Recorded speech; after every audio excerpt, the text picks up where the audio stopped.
All right, I'm here with my long-time friend, Geoff Anderson. How are you, Geoff? Good, thanks, Phil. So listen, mate, every year you come into St. Patrick's Primary School in Albury and talk to the children about Anzac Day, but it's a little different this year, isn't it? Different this year for sure.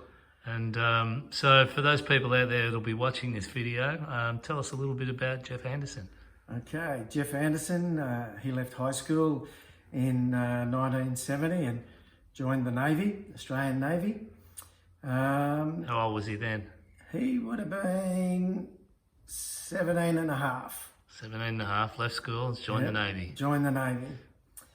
Went through recruit school and came out of that in April 70 and joined my first ship, which was a destroyer.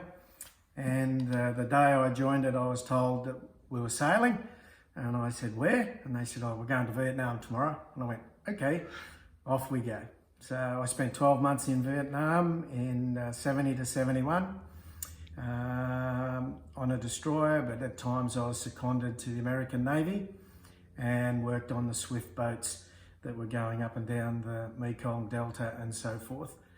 And then came home after 12 months and continued my 15-year career in the Navy, getting out in about 1985. So that's pretty much how my career unfolded, and travelled the world in those times, and here we are in 2020, about to celebrate Anzac Day again. So also a bit back to Vietnam, your father was there serving as well at the same time. That's right. My dad was full-time Army. He joined from school back in the Second World War, and he was a lifer, so pretty much his whole working career was in the Army. We overlapped in Vietnam in that year of 1970. I think we overlapped for about 4 months. Neither he or I knew that the other one was there at the time, so probably a good thing we didn't see each other. And then we both, there's a Vietnam Vets War in Seymour, and our names are both on that, myself and Dad, and also the nominal role of Vietnam Vets. We're both on the same page, actually. I'm on the top and he's on the bottom of the page, which lists, it's a whole book that lists everyone that went to Vietnam. So Anzac Day, what does it mean to you, Geoff? Well, Anzac Day really encompasses an Australian spirit. It's a it's a small word that was made up of putting several words together, which was Australian, New Zealand, Army Corps, and it was birthed out of the landing at Gallipoli way back in the start of the First World War. Australians, New Zealanders fighting together on the Gallipoli Peninsula.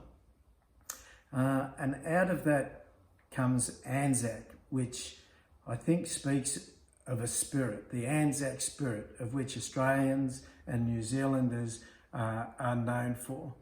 And to me, the Anzac spirit is one of probably 3 things: knowing your purpose and your direction of what you need to do, which was very clear to the soldiers that were fighting in those days.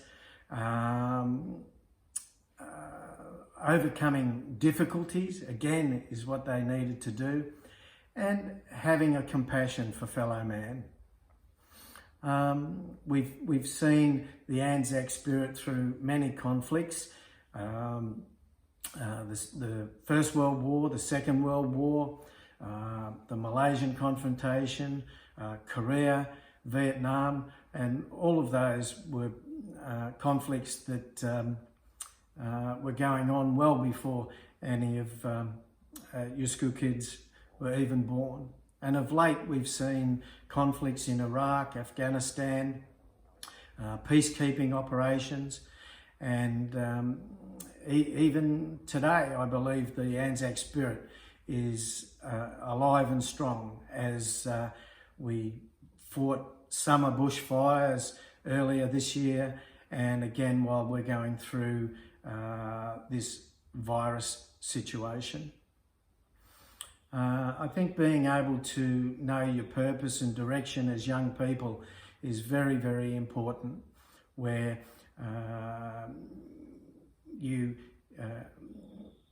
listen to your teachers and your mentors and your parents as they try and guide you through the early stages of your life and where to go and what to learn, and setting you up for your life that is ahead. Overcoming difficulties, no mistake. We will experience difficulties in all stages of our life, and how we overcome them and deal with those is very, very important for ourselves and those that are around us. To be able to show compassion for other people and those that are around you, members of your family, members of your community, members of your class and school, is extremely important for us to be able to show compassion, to be unselfish in what we do and how we go about our life. And I think all of these things are just encapsulate the Anzac spirit. There are many other things as well that would come into the Anzac spirit.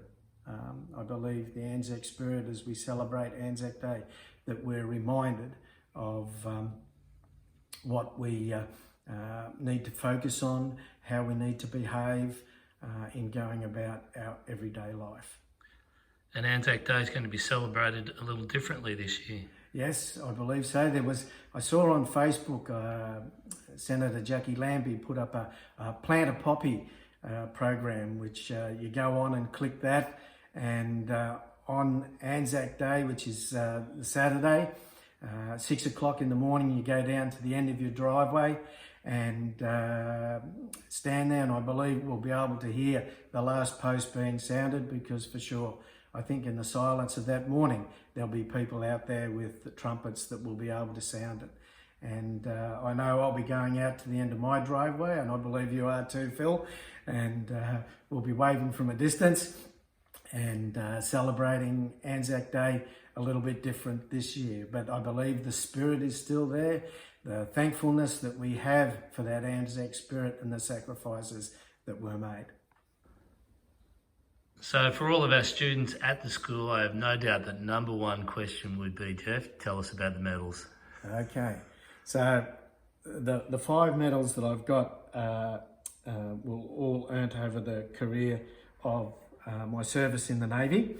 And they go from this end to that end in order of importance, or where they rank on the scale of medals.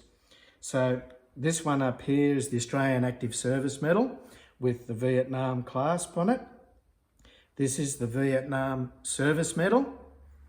This one is the Australian Service Medal with the Far East Strategic Reserve clasp on it. And that was after the Vietnam War, where we patrolled the Far East Strategic Reserve, which is all through Asia. I patrolled through there for probably 9 years. And this one is the National Medal. That's for 15 years service. And that's the Defence Medal that you get after 6 years in defence. So from this end to that end, they go in order of importance or value on the scale. This is probably one of the highest, being an Active Service Medal, the Active Service Medal for 1945 to 1975. So anybody that fought in a conflict after 1975 will have the Australian Active Service Medal for 1975 onwards, which is a different colour. And for a lot of the children locally, of course, they know about the submarine in Holbrook. Oh, yep, the submarine in Holbrook, that's sitting up there, I actually served on that submarine for 12 months when it was stationed out of Singapore. And they've only just recently, in the last probably 5 or 6 years, reconstructed the control room in the building next door to the submarine in the park. And I actually took my kids up there when that was put in place and showed them that's the chair that Dad used to sit in. And they were thrilled. That's awesome, mate. Well, on behalf of everyone, I know each year you come in and talk to all the students at our school, but it's a little different this year. But we'd like to say thank you, Geoff, and to all the returned soldiers and all the women who served our great country. We have an incredible gratitude and thanks to what you've done for all of us to keep our country free and safe. And it's going to be a little different this year, but we'll all be out there at 6 a.m. Remembering those that have fallen and our soldiers that are still active around the world, and lest we forget. Yes, lest we forget.